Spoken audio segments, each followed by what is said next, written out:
Snow fell in thick, silent curtains across the empty highway, transforming the world into something pure and dangerous. Jack Rowan gripped the steering wheel of his delivery truck, the wipers fighting a losing battle against the Christmas Eve storm. Radio switched to the weather report. Blizzard warnings, stay off the roads. The usual cautionary tale that Jack had heard 1,000 times before. His thoughts wandered to the small, wrapped package on the passenger seat, a junior toolkit for Ella. His 10-year-old daughter had been dropping hints for weeks, watching him fix things around the house with curious eyes that reminded him too much of her mother. The dashboard clock read 11:37 p.m. He'd promised to be home before midnight, before Christmas technically began. Another promise he might break, another small disappointment in a long line of them since Rachel died.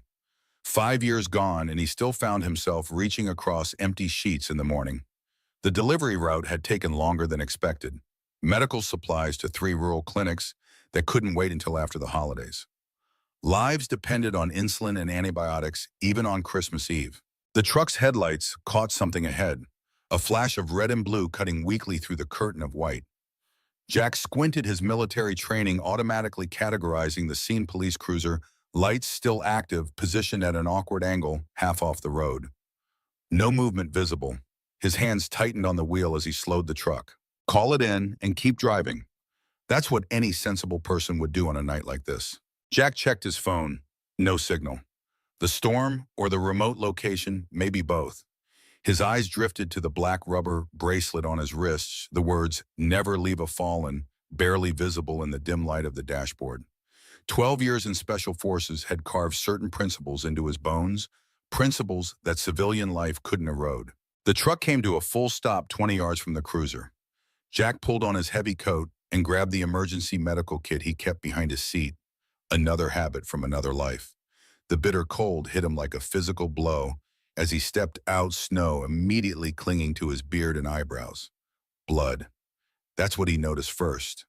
A dark trail stark against the pristine white leading from the driver's side of the police car. Jack approached cautiously, flashlight sweeping the area for any sign of threat.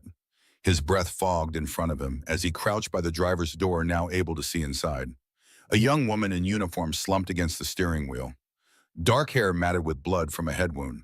More concerning was the growing stain across her abdomen, seeping through her tactical vest. He pulled the door open, immediately triggering a weak reaction from the officer. Her eyes fluttered open, unfocused, and her hand moved instinctively toward her service weapon. "Easy, I'm here to help. Former combat medic. What's your name, officer?" "Sarah." "Miles," her voice barely audible above the wind. "Backup. Called 20 minutes ago." Her eyes sharpened momentarily. "They're not coming. It's a trap." Jack glanced around, suddenly alert to the possibility of ambush, but saw only empty road and thickening snow. The wind had picked up, erasing visibility beyond 30 feet in any direction. He assessed her quickly. Head wound superficial, but the abdominal injury was serious. Deep laceration, possibly from a blade with significant blood loss. Her skin was pale, lips taking on a bluish tint, combination of blood loss and exposure. She wouldn't survive much longer in these conditions. "Let's get you out of here." Jack worked methodically, falling into the familiar rhythm of battlefield triage. He cut away the tactical vest to better access the wound-applied pressure bandages from his kit. The officer, Sarah, drifted in and out of consciousness, occasionally mumbling about Scorpion and following them. Jack didn't press for details. First priority, stabilize, then transport. "Who did this to you?" Jack finally asked, securing the last of the bandages. "Followed a suspect." Sarah's breathing was labored, each word an effort. "Scorpion gang connection. They ran me off the road." "Ambush." Jack's hands froze for a split second at the name, memories cascading through his mind. Rachel's robbery gone wrong that never made sense, the inconsistencies in the police report, the suspect descriptions that went nowhere. He'd suspected something bigger even then, but with a grieving 10-year-old daughter to raise alone, he'd buried those suspicions alongside his wife. "Stay with me, Officer Miles. Talk to me. Why were you following them alone?" "Corruption. Department. Couldn't trust." Sarah's eyes rolled back slightly before she forced them open again. Her grip suddenly tightened on Jack's arm with surprising strength. "They'll be back. To finish. Have to move." As if summoned by her words, headlights appeared in the distance, cutting through the snow. Two vehicles approaching slowly from the direction Sarah's cruiser had come. Jack's instincts screamed danger. He quickly gathered Sarah in his arms. She was too light, and moved away from the cruiser into the shelter of the trees lining the road. The snow provided cover as he settled her behind a fallen log, then returned to obscure their tracks as best he could. The vehicles, expensive black SUVs with tinted windows, pulled up beside the abandoned police cruiser. Four men emerged, all armed, moving with the coordinated precision of professionals. Their leader, a lean man with a close-cropped beard, examined the empty cruiser and the blood trail now being erased by fresh snow. "She can't have gone far, not with that wound. Fan out. 5 minutes, then we burn the car." Jack watched from the tree line, calculating odds options. Four armed men versus one injured cop and a delivery driver with a medical kit. Not great odds, but he'd faced worse in Afghanistan. These men moved like military, not common criminals. The leader, Jack caught enough of his features to commit to memory. Something about him seemed vaguely familiar, though Jack couldn't place it. The search was perfunctory, the worsening storm limiting visibility and apparently their patience. After a few minutes, they returned to the cruiser.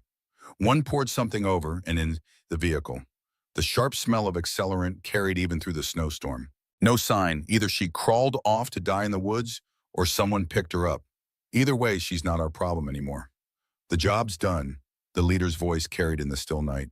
"Let's make sure there's nothing left to find." A match struck and flames engulfed the cruiser with alarming speed. The men returned to their vehicles and pulled away headlights, disappearing back into the snowy darkness. Jack waited several minutes to ensure they weren't doubling back before returning to Sarah. She was barely conscious, shivering violently now, shock and hypothermia setting in. Jack knew the nearest hospital was at least 30 minutes away in good weather. In this storm, maybe an hour, and she might not have that long. He needed shelter warmth and better medical supplies than his portable kit contained. "There's a cabin about half a mile up that service road, used by hunters. Might have supplies," Jack said, gathering her into his arms again. "I need to carry you. This is going to hurt." Sarah nodded weakly, biting her lip against the pain as he lifted her.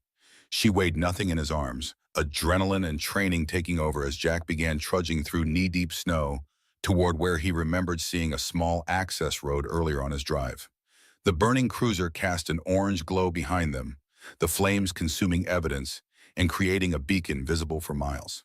If anyone else was looking for Officer Miles, they'd be drawn to that fire. The journey took nearly 40 minutes, each step a battle against deepening snow and freezing wind. Jack kept talking, forcing Sarah to respond, keeping her conscious through sheer force of will. "Why did you join the force, Sarah?" "My father was a cop," she managed between labored breaths. "Killed in the line 10 years ago. Wanted to finish what he started." Jack pushed forward, focusing on placing one foot in front of the other, the weight in his arms, a reminder of what was at stake. The cabin appeared like a mirage, a small dark structure nearly hidden by snow-laden pines. No vehicles nearby, no lights inside. Likely empty as he'd hoped. The door was locked, but a swift kick near the handle splintered the aged wood. Jack carried Sarah inside quickly, assessing the space. One-room basic furniture, a wood stove in the corner. He laid her gently on the small bed against the far wall, then set to work making the cabin habitable. Firewood stacked by the stove, matches in a tin on the mantel. Basic necessities in the cupboards, including a first aid kit that supplemented his own supplies. As warmth gradually filled the cabin, Jack returned his attention to Sarah's wounds. The bandages were soaked through her skin, alarmingly pale in the firelight. He cut away her uniform shirt to better access the wound.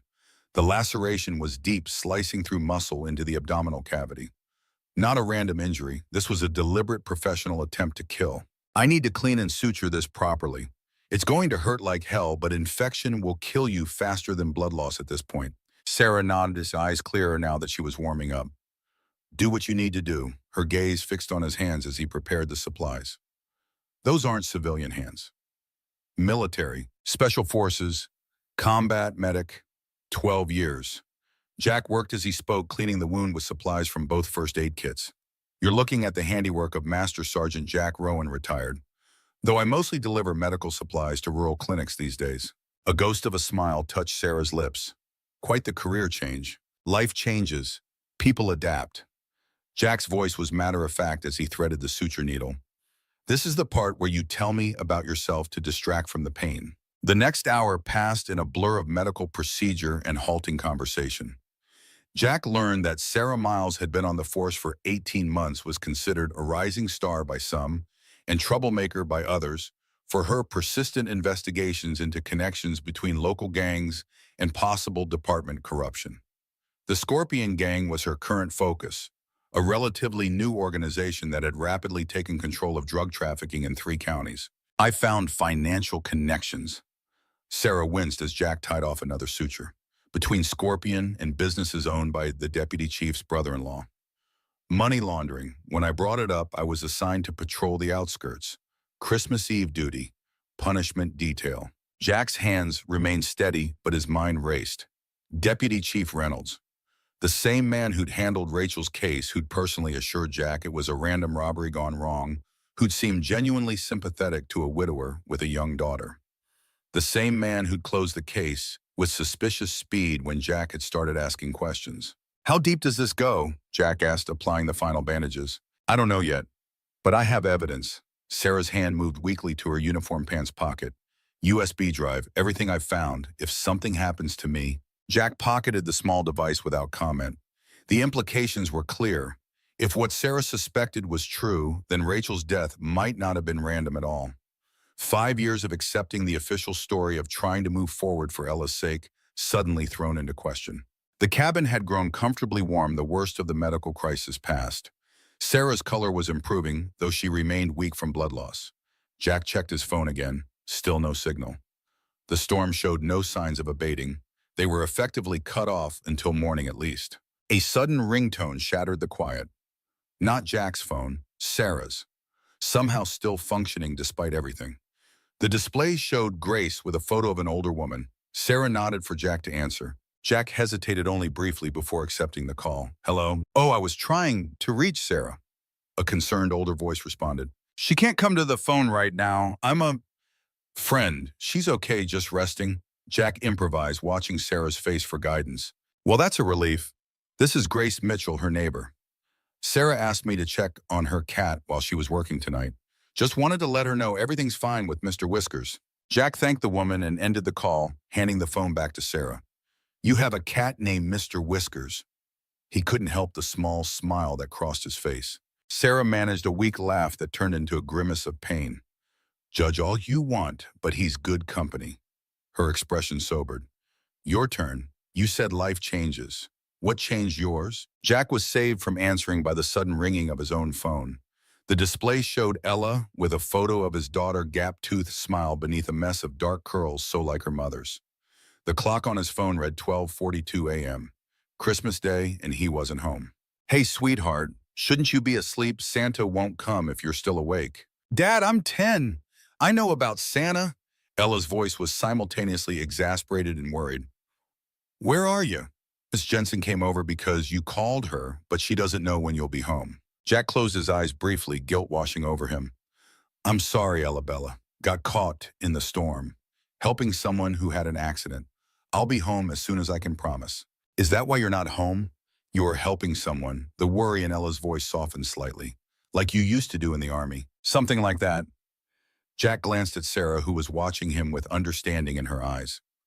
Tell Mrs. Jensen I'm fine, just waiting out the worst of the storm. Should be home in the morning. After reassuring Ella and ending the call, Jack sat heavily in the cabin's single chair, suddenly exhausted. The adrenaline that had carried him through the rescue and medical treatment was fading, leaving bone-deep weariness in its wake. You have a daughter. Sarah's statement was simple but laden with understanding. Ella, she's 10, smart as a whip, stubborn as her mother. And her mother? Jack's jaw tightened. Car accident, 5 years ago. Sarah's eyes held his, too perceptive for comfort. The lie came easily after 5 years of repeating it, but something about this woman, perhaps their shared dangerous situation, perhaps her own honesty, made the deception feel wrong. That wasn't true, was it? Sarah asked quietly. Jack stood abruptly, moving to check the fire. After a long moment, he spoke without turning. No, not a car accident. Rachel was killed during what the police called a robbery attempt at a convenience store. Wrong place, wrong time, according to the official report. But you never believed that. Jack turned back, studying Sarah's face. The determination visible despite her injuries, the intelligence in her eyes. I had questions. Inconsistencies in the report. The robbery netted less than $100, but 3 men with military-grade weapons. The security footage that mysteriously malfunctioned. He shook his head. But I had a 5-year-old daughter who just lost her mother. So I buried the questions along with Rachel. Sarah struggled to sit up, wincing with the effort.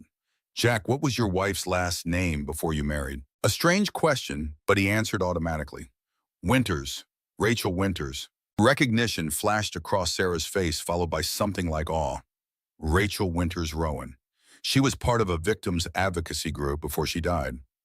I joined the same organization when I was in the academy. Her picture is still on the wall of our meeting room. She helped draft the county's victim protection protocols.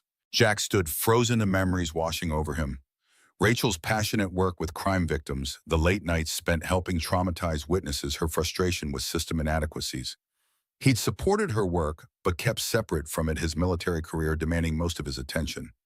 After her death, he'd had no contact with those organizations, focusing solely on Ella and building their new life. She was investigating something, wasn't she? Something related to victim intimidation. Sarah pressed gently. She never said anything specific. Confidentiality was important to her. Jack ran a hand through his hair. But the weeks before she died, she was agitated, concerned about a witness who'd recanted testimony in a drug trafficking case, said the system had failed them. The pieces were connecting now, forming a picture Jack had refused to see for 5 years. Sarah's investigation into Scorpion, the corruption in the department, Rachel's work with victims, none of it seemed coincidental anymore. I need to see what's on that USB drive, Jack said finally. Sarah nodded toward her phone. Not great for files, but better than nothing. The USB contained dozens of documents, financial records, surveillance photos, internal police reports, all meticulously organized. Jack scrolled through them methodically, his military training allowing him to process and categorize information quickly despite the small screen. Gradually, a pattern emerged. Large cash deposits into businesses owned by Deputy Chief Reynolds' family members coinciding with dates of known drug shipments. Photos of Reynolds meeting with suspected gang members at remote locations. Evidence of case files being altered or evidence disappearing. And then he saw it, a folder labeled Winters Rowan. His hands nearly fumbled the phone. Inside were copies of Rachel's original case file, including witness statements that never made it into the official report. Photos Jack had never seen showing the crime scene from multiple angles. And most damning of all, surveillance images from a building across from the convenience store showing the shooters clearly entering a vehicle registered to one of Reynolds' shell companies. They killed her. They killed Rachel and Reynolds covered it up. Jack's voice was dangerously quiet, a calm that Sarah recognized as the eye of an emotional hurricane.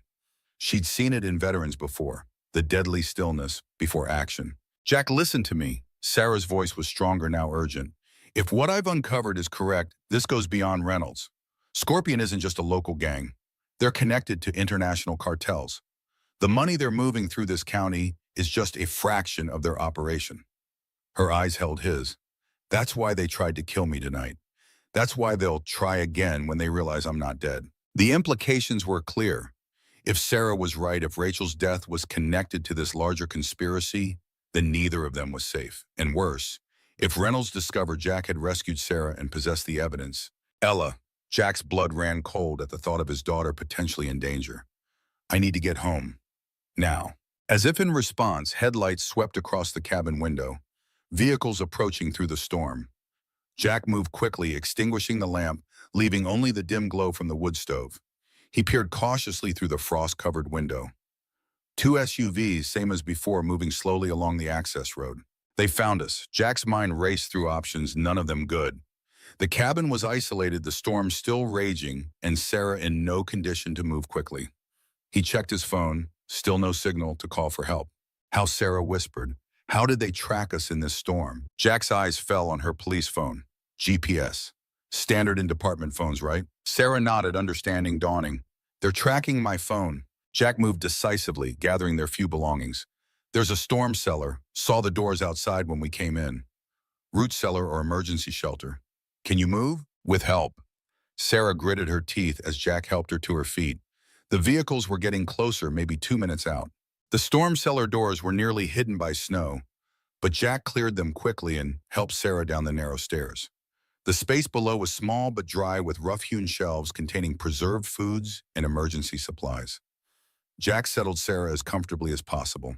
I'll lead them away from here. Double back when I can. Sarah grabbed his arm. That's suicide. There are at least four of them all armed. Jack checked the hunting rifle he'd found mounted above the cabin door and the revolver from a drawer, both loaded. I've faced worse odds. Sarah's eyes searched his face. This isn't Afghanistan, Jack. You're not a soldier anymore. You're a father. Ellen needs you alive. The mention of his daughter gave him pause. Sarah was right. He had responsibilities beyond this moment, beyond even justice for Rachel. But doing nothing wasn't an option either. Not when killers were bearing down on them. They'll search the cabin first. Might not find the cellar if it's well hidden by snow. If I can draw them away, give you time. A new sound cut through the howling wind, the distinctive thrum of helicopter rotors. Jack looked up in confusion. No rescue helicopter would be flying in this storm, and local police departments didn't have the resources for air support, especially on Christmas Eve. Sarah's eyes widened. FBI, I filed a report with their field office last week. Insurance in case anything happened to me. The helicopter searchlight cut through the night, illuminating the approaching SUVs. Through the open cellar door, Jack watched as the vehicle suddenly reversed direction, fleeing the unexpected aerial presence. The helicopter didn't pursue, instead, circling the small cabin before landing in a relatively clear area nearby. Two figures emerged from the helicopter, battling the wind and snow to reach the cabin. Jack closed the cellar door, partially watching cautiously until he could make out their features. A man and woman in FBI windbreakers, weapons drawn, but held at ready positions rather than aimed to fire. FBI. Anyone inside the cabin, identify yourself, the man's voice barely carried over the storm. Jack made a split-second decision. Down here, he called out, pushing the cellar door fully open. We need medical assistance. The agents approached cautiously, flashlights illuminating Jack and the injured Sarah behind him. The woman agent immediately holstered her weapon when she saw Sarah's condition, while the man maintained his defensive posture. I'm Special Agent Ryan Chen. This is Special Agent Martinez. The man's voice was authoritative but not hostile. Want to tell us what's going on here? Jack gave them the condensed version. Finding Sarah after an attack, the men who'd returned to burn her cruiser, the evidence on the USB drive. He identified himself fully, including his military background, which seemed to ease some of the agent's suspicion. Agent Martinez had medical training and immediately began assessing Sarah's condition. Agent Chen established communications with the helicopter pilot, requesting emergency medical evacuation. Officer Miles contacted our office last week with allegations of corruption and criminal conspiracy within your department, Chen explained as they waited for the medics. She was supposed to meet with us after Christmas. When we lost contact with her tonight and saw reports of a police vehicle fire called in anonymously, we decided to investigate immediately. She was right. Jack handed over Sarah's phone with the USB still connected. Everything she suspected, it's all there, including evidence linking these same people to my wife's murder 5 years ago. Chen's expression remained professional, but his eyes sharpened with interest. We'll need a full statement from you, Mr. Rowan, and you'll need protection until we determine the extent of the threat. The mention of protection triggered Jack's most pressing concern. My daughter, she's home with a neighbor. If they know I helped Sarah, if they connect me to her. Chen immediately dispatched Agent Martinez to secure Ella, taking down the address, and neighbor's information. She'll be safe, Mr. Rowan. We'll make sure of it. The medical team arrived from the helicopter, quickly preparing Sarah for transport. Her color was better, Jack's emergency treatment having stabilized her condition, but she still needed hospital care. Before they took her away, she gripped Jack's hand. Thank you for not leaving me out there. Most people would have kept driving. Jack glanced at the bracelet on his wrist, then back to her face. I'm not most people. Never leave a fallen. Sarah nodded toward the bracelet. Military code. Something like that. Jack squeezed her hand gently before releasing it to the medics. As the helicopter prepared for takeoff with Sarah aboard, Agent Chen approached Jack again. We have a second team en route to escort you to your daughter and bring you both to a secure location.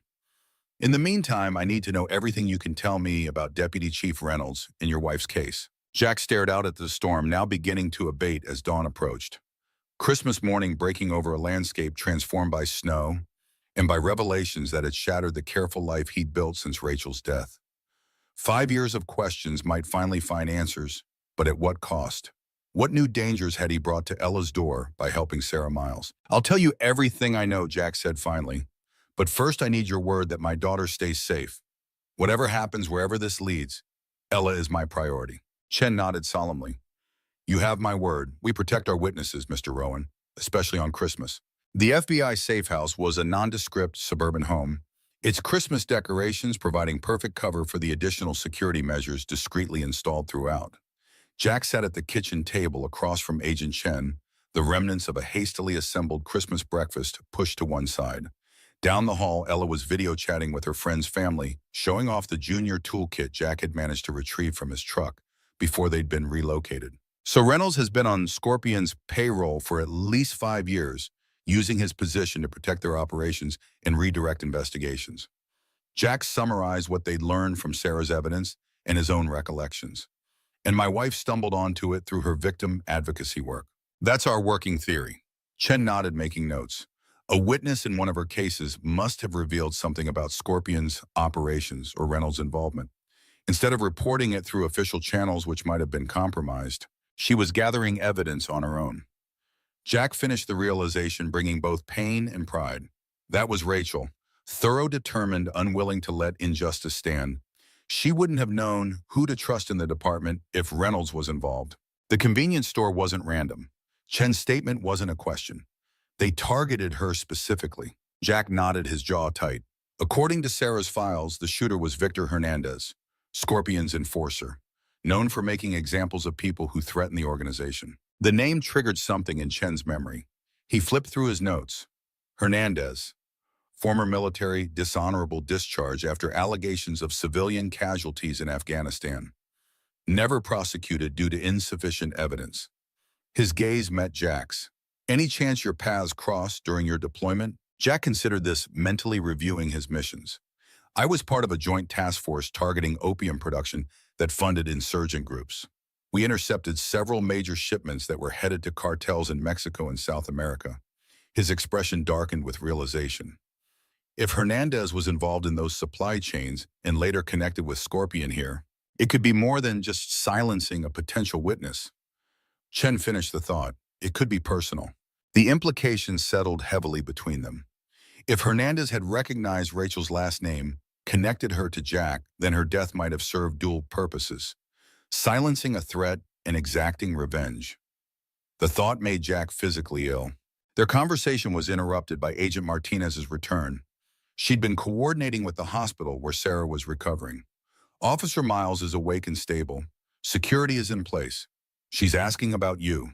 Jack nodded, relieved that Sarah was recovering. And Reynolds, still unaware that we're investigating, he reported Officer Miles missing after the burned cruiser was discovered, playing the concerned superior perfectly.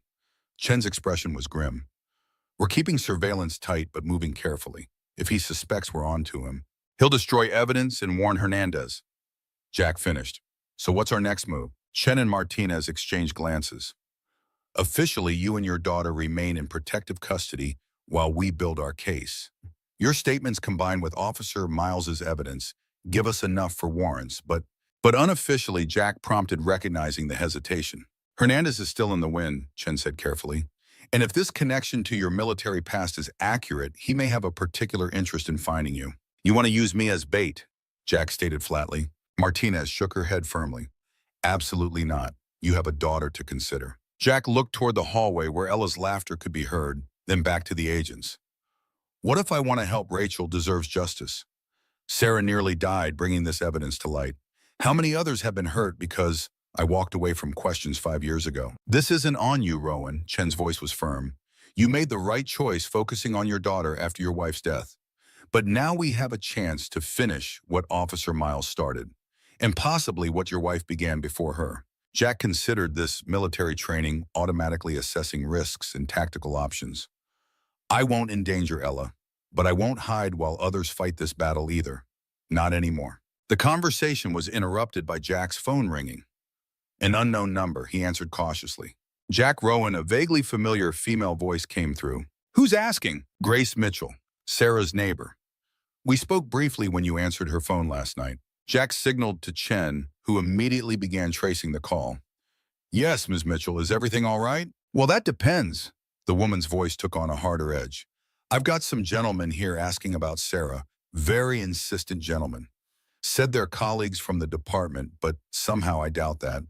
Especially since one of them mentioned your name specifically. Jack's blood ran cold. Are you in danger, Ms. Mitchell? Oh, I don't think so. Not at my age. The woman's voice remained remarkably calm. I told them I knew nothing and they seemed to believe me. But they left a message for you, Mr. Rowan. Said you should check your email. Something about old friends catching up. Chen signaled that they'd traced the call and dispatched agents to Mitchell's address. Thank you for letting me know, Ms. Mitchell. Please stay inside with your doors locked. Some friends of mine are coming to make sure you are safe. After ending the call, Jack checked his email on the secure tablet Chen provided. A new message waited from an anonymous sender. The subject line, for the attention of Master Sergeant Rowan. The content was brief. 5 years is a long time to wait for a reunion. Scorpions have patience, but eventually they sting. Your debt will be settled, either with you or with what you love most. Attached was a single photo. Jack's truck in his driveway taken recently enough to show the Christmas wreath on the front door. The message was clear. They knew where he lived. They could reach Ella at any time. Chen read the email over Jack's shoulder, immediately making calls to increase security at the safe house. This confirms the personal connection. Hernandez isn't just following orders from Scorpion.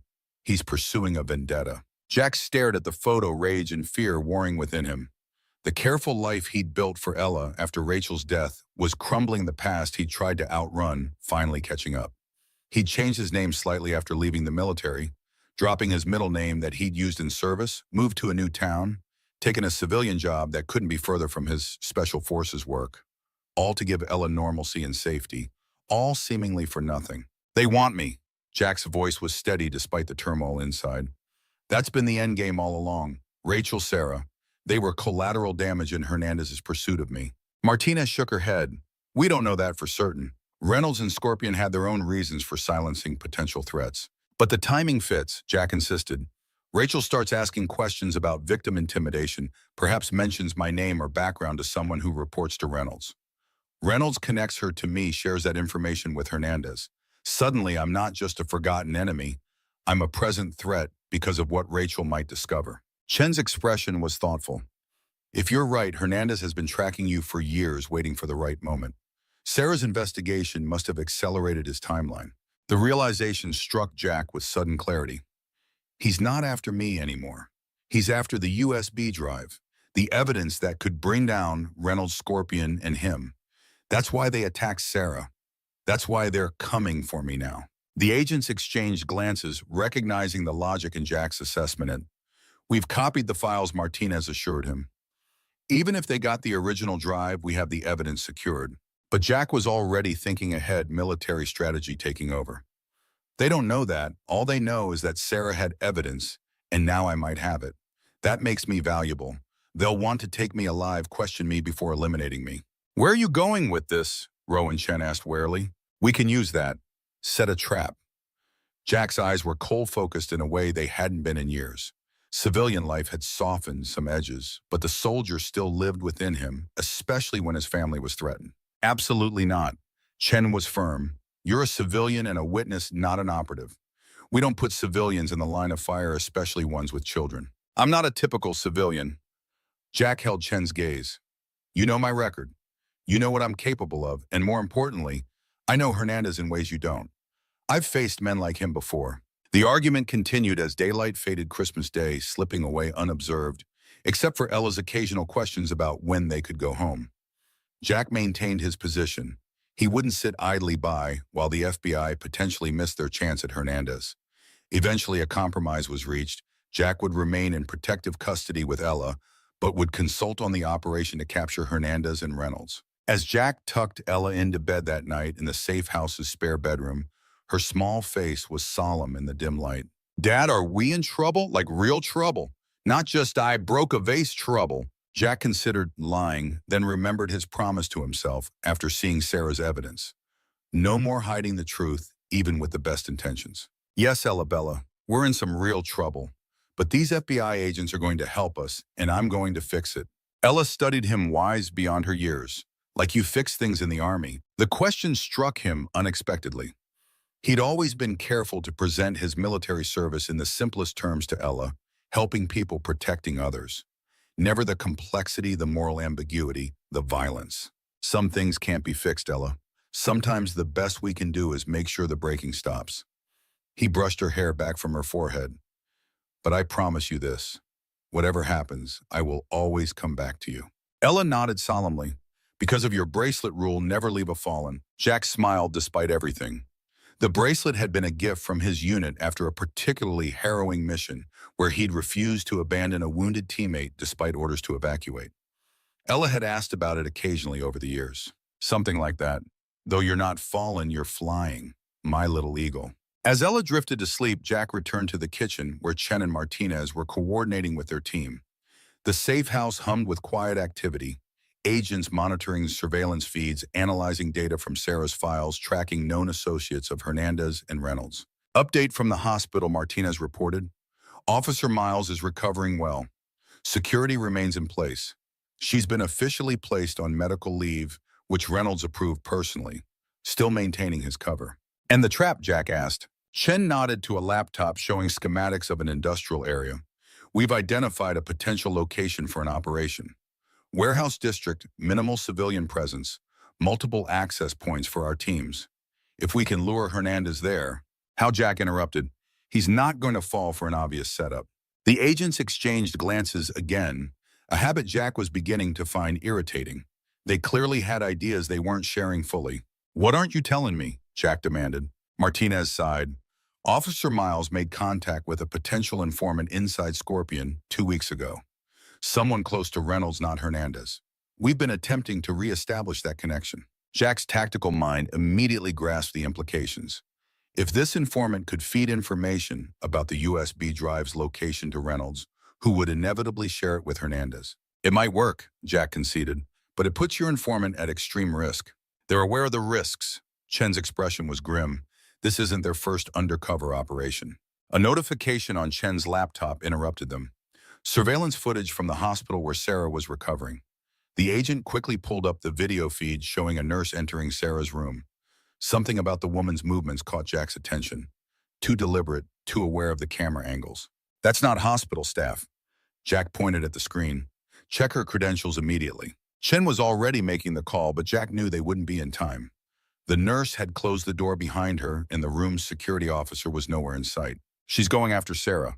Jack was already moving toward the door, but Martinez blocked his path. We have agents at the hospital. They'll handle it. They won't recognize the threat until it's too late, Jack insisted.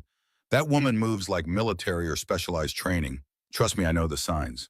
Chen ended his call, expression grave. Security officer not responding. Hospital can't confirm that nurse's identity. The decision was made in seconds.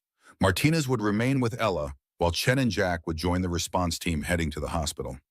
As they prepared to leave, Jack knelt briefly by the sleeping Ella, whispering a promise to return. Then he turned to Martinez. If anything happens to her, nothing will happen. Martinez's voice was steel. I give you my word. The drive to the hospital was tense, Jack's mind racing through scenarios each worse than the last. If Hernandez had found Sarah, if he eliminated her as a witness, how much of their case would collapse?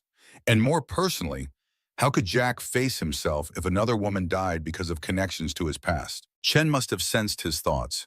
This isn't your fault, Rowan. None of it. Not your wife, not Officer Miles, not any of it. Fault doesn't matter. Jack's eyes remained fixed on the road ahead. Results do.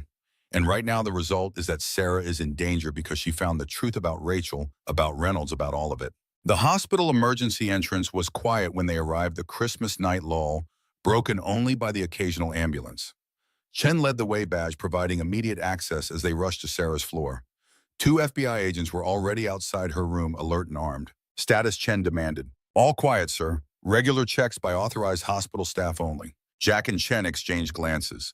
If the suspicious nurse had entered Sarah's room, she hadn't come past these agents. Chen pulled up the surveillance footage again on his phone, confirming what they'd seen earlier. Different entrance, Jack realized.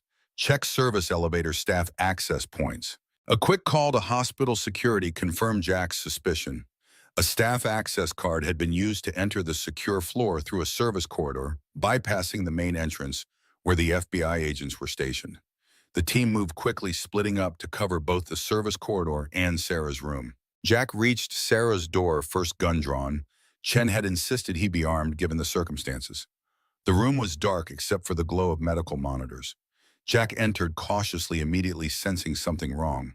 The bed appeared occupied a figure under the blankets, but too still.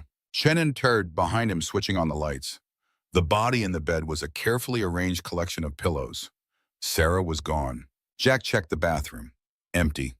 The window sealed shut, no sign of forced exit. Where was she? Agent down. The call came from the FBI team checking the service corridor. Medical emergency. They found the missing security officer slumped in a supply closet, alive but sedated. Of Sarah and the mysterious nurse, there was no sign. Hospital security footage showed them leaving via a service exit 20 minutes earlier. Sarah walking under her own power, though unsteadily, with the woman supporting her. She wasn't taken by force. Chen observed, reviewing the footage. Could she have been compromised working with Hernandez? Jack shook his head firmly. No, I saw her injuries, treated her myself. She nearly died, exposing this conspiracy. Something else is happening here. Further examination of the footage provided a crucial detail. Sarah had managed to look directly at a security camera as they exited, her hand making a subtle gesture against her companion's arm. 4 fingers, then 3. Military signal. Jack recognized it immediately. She's telling us something. 4-3 could be... His mind raced through possibilities. A location, the time. Chen's phone rang. Martinez calling from the safe house. He put it on speaker. We just received a message through the hospital's internal communication system. Martinez's voice was tense. Safe but moving. USB evidence in glove box of burned cruiser, never found by either side. Sending exact coordinates. Trust no one in department. Reynolds compromised, but also compromised. Blackmail victim. Real target is H. Jack and Chen exchanged glances, H clearly meaning Hernandez. But the rest, the glove box of Sarah's cruiser, Jack realized. Those men who burned it, they were looking for something specific. The USB drive was a copy. The original evidence is still there if the fire didn't destroy it. Or it's a trap, Chen countered. Hernandez could have forced this message from Officer Miles. Then we proceed with caution. Jack's military training took over mind, already mapping the tactical approach. But we can't ignore this. If there's additional evidence in that cruiser wreckage. The decision was made quickly. A team would investigate the burned cruiser site while maintaining the hospital security perimeter in case Sarah reappeared. Jack insisted on accompanying the team to the crash site, his knowledge of the location and what to look for, potentially crucial. As dawn approached on December 26th, Jack found himself back where this had all started. The lonely stretch of highway where he'd found Sarah barely 24 hours earlier. The burned police cruiser remained a blackened shell against the pristine snow. FBI evidence technicians worked methodically, documenting everything before physical examination. Jack stood slightly apart, surveying the scene with different eyes than before. Not just a random crash site now, but the first piece in a puzzle that had begun 5 years ago with Rachel's murder. The snow had stopped, leaving a crystalline landscape under the rising sun. Beautiful and deadly, much like the truth they were uncovering. Chen approached, breath fogging in the cold air. Tex found something, fireproof lockbox built into the glove compartment. Standard in some police vehicles, but not typically used. This one was. The lockbox, though scorched, had protected its contents. A second USB drive, a small notebook in Sarah's handwriting, and most surprisingly a sealed envelope addressed to Jack Rowan in unfamiliar handwriting. Jack opened the envelope with steady hands, aware of Chen watching carefully. Inside was a single sheet of paper and a small photograph. The note read simply, "If you're reading this, Sarah found you. Rachel discovered the connection before she died. Protect her evidence. Trust no one in the department except Sarah. M." The photograph showed Rachel, his Rachel, meeting with an older man Jack didn't recognize. They appeared to be reviewing documents together, both with serious expressions. The photo was dated 2 days before Rachel's murder. "Who's M?" Chen asked, examining the note. Jack shook his head, equally confused. "I don't know. Someone Rachel worked with? Someone in the department who knew what she discovered." Before they could discuss further, Chen's phone rang. He answered, listened briefly, then looked at Jack with an unreadable expression. "That was Martinez. Officer Miles just made contact. She's safe with a former detective named Michael Carson. He was forced into retirement 3 years ago after attempting to reopen your wife's case. He's been working with Sarah secretly, helping her build the case against Reynolds and Hernandez. Carson. Jack tested the name, finding no recognition. Rachel never mentioned him. According to Sarah, he approached Rachel initially about corruption in the department. He's been in hiding since Reynolds forced him out, but maintained contact with a small group of trusted officers, including Sarah after she joined the force. The pieces were falling into place, forming a picture larger and more complex than Jack had imagined. Not just a personal vendetta from Hernandez, not just corruption from Reynolds, but a years-long battle between those trying to expose the truth and those determined to hide it. "Where are they now?" Jack asked. Chen hesitated. "They're requesting a meeting. Just you at a location Carson will provide. No FBI." "It's a trap," Jack stated the obvious. "Possibly," Chen agreed. "Or they've been compromised and are being forced to lure you in, or they really don't trust anyone else," Jack finished. "After what Reynolds did, after what happened to Rachel and nearly to Sarah, I can understand their caution. We can't authorize a civilian to meet potential hostiles without backup." Chen's tone was firm, but his expression suggested he was already considering options. Jack looked back into the burned cruiser, then down at the photo of Rachel. Determined, principled Rachel, who had died pursuing the truth. Then he thought of Sarah, who had nearly died carrying on that same fight. And finally of Ella, innocent Ella, who deserved both safety and the justice her mother had sought. His decision was made. "Then don't authorize it." Jack met Chen's eyes steadily. "But know that I'm going with or without your approval. I started this journey when I stopped to help Sarah Miles. I'll see it through." Chen studied him for a long moment, then nodded almost imperceptibly. "I can give you 3 hours before I have to report you missing from protective custody. Make them count." Jack took one last look at the cruiser, at the spot where he'd found Sarah bleeding in the snow, where his life had irrevocably changed direction. The black bracelet on his wrist caught the morning light. Never leave a fallen, a code he'd lived by in combat and then abandoned in civilian life. Until now. "I'll bring them in safely," Jack promised. "All of them." The meeting location was an abandoned church 30 miles outside the city limits, its weathered spire visible for miles across the flat winter landscape. Jack approached cautiously, the FBI-issued sedan, leaving the only tracks in fresh snow covering the gravel parking lot. Agent Chen had reluctantly provided the vehicle a concealable vest and a sidearm, minimal support that maintained plausible deniability while giving Jack some protection. The church door stood partially open, an invitation or perhaps a warning. Jack scanned the surroundings through the tactical sunglasses Chen had insisted he wear. Built-in camera feeding directly to the FBI command center, where they monitored from a discreet distance. The agreement: no direct FBI presence, but eyes on the situation. Jack would have preferred truly operating alone, but this compromise kept Ella under continued protection. The interior was hushed, filtered light, streaming through stained glass, illuminating dancing dust particles. 2 figures waited near the altar, Sarah Miles, pale but upright, and an older man with salt and pepper hair who carried himself with the unmistakable posture of law enforcement.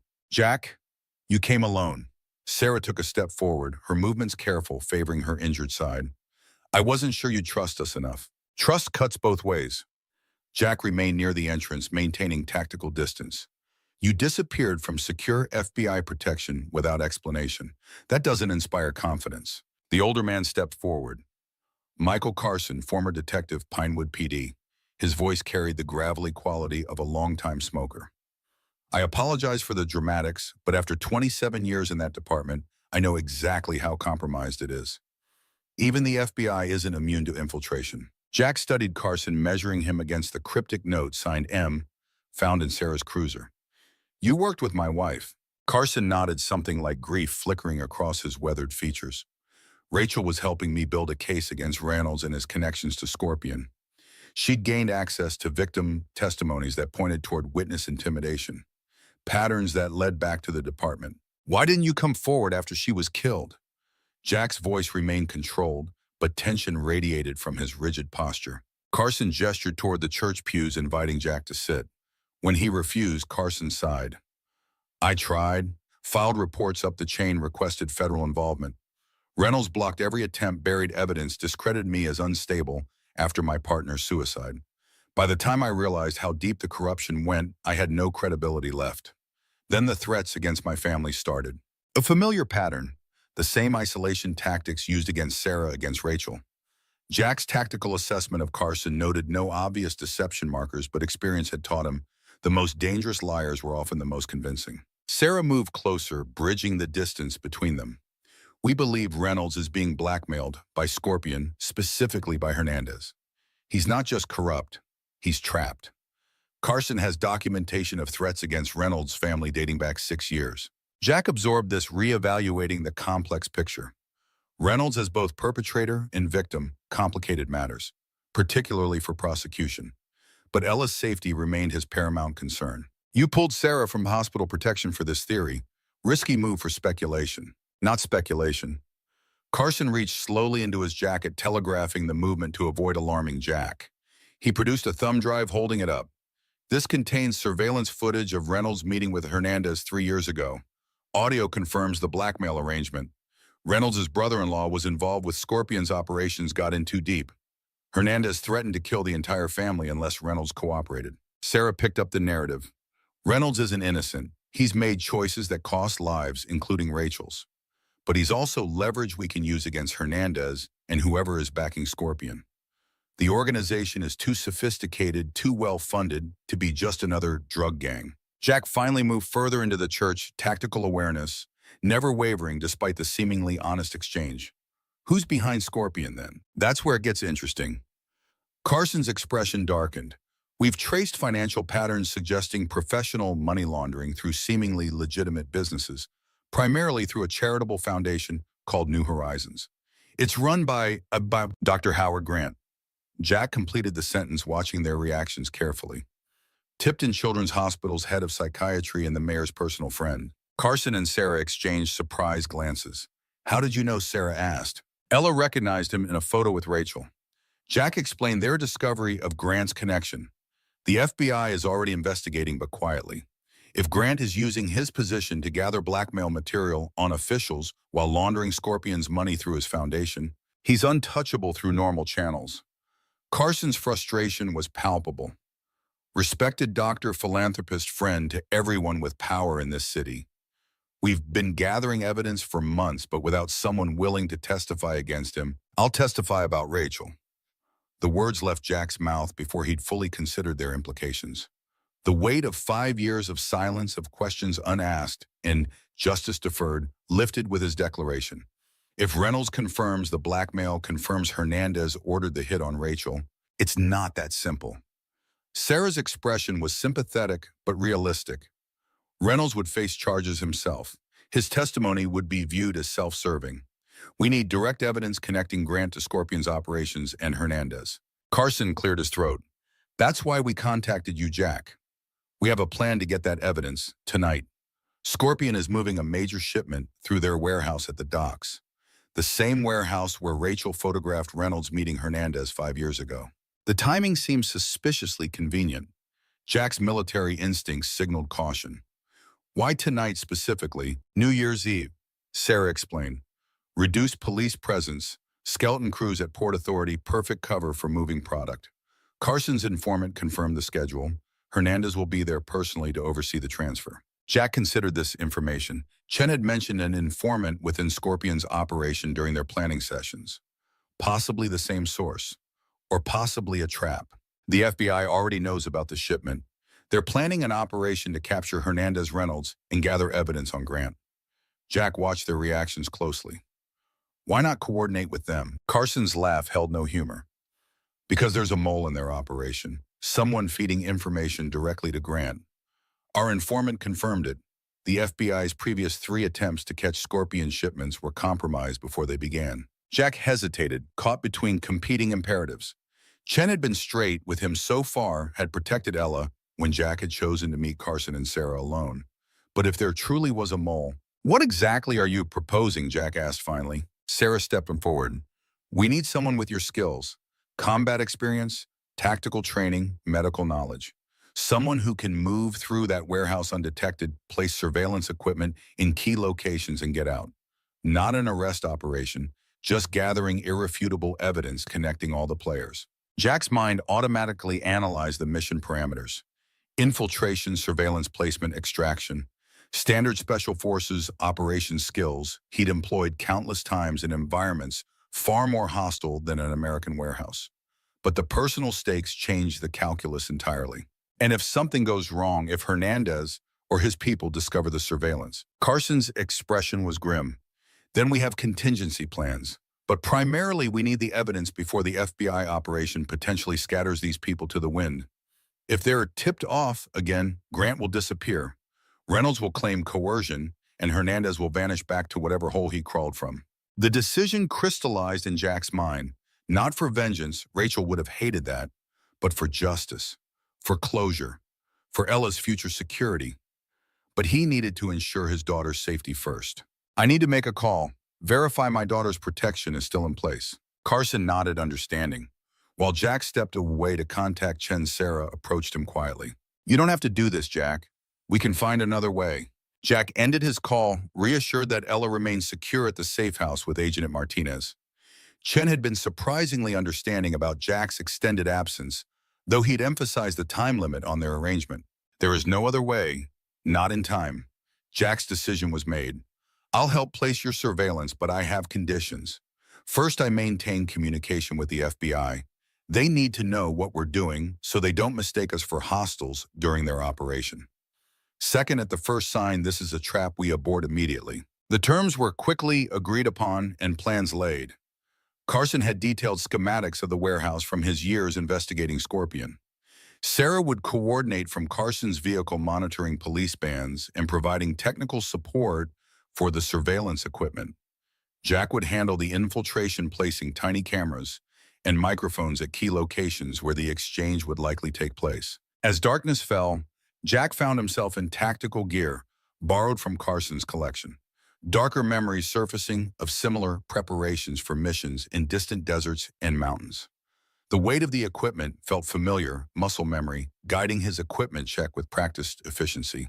The docks sprawled before them, a maze of shipping containers and warehouses illuminated by sparsely placed security lights. New Year's Eve activity was minimal, just as Carson had predicted. Warehouse 7, Scorpion's facility, showed signs of preparation with 2 guards patrolling the exterior and several vehicles parked nearby. Jack studied the approach through high-powered binoculars from their position in Carson's unmarked van. Security is light, too light for a major shipment. Carson nodded, frowning. That's what concerns me. Either our intel is wrong or they're so confident in their protection, they don't need obvious security. Sarah finished the thought, monitoring her laptop where she tapped into the Port Authority's security camera network. Jack memorized the patrol patterns of the visible guards, regular, predictable routes suggesting minimal training. Not the disciplined security he would expect from an organization as supposedly sophisticated as Scorpion. Another warning sign. The earpiece provided by Chen activated. Rowan's satellite thermal is showing minimal activity in that warehouse. Either the shipment's delayed or something's off. Chen's voice carried tension beneath the professional tone. Copy that, Jack responded quietly, proceeding with caution. If this is a setup, best to know before your team moves in. Without waiting for a response, Jack moved toward the warehouse using shipping containers for cover as he approached from the blind side identified in Carson's schematics. The first guard was easy to avoid, distracted by his phone, attention focused everywhere except his sector of responsibility. Amateur. The warehouse's side entrance was secured with a standard keypad lock. Carson had provided the code from his informant, but Jack hesitated before entering it. If the informant was compromised, the code could trigger an alarm.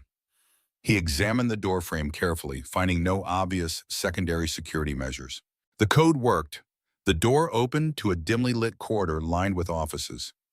Jack moved silently, placing the first surveillance division, no larger than a button, in the hallway ceiling.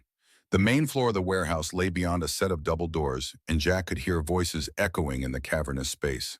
Pressing against the wall beside the doors, Jack listened. 3 distinct voices. 2 men arguing in hushed but intense tones and a woman attempting to mediate.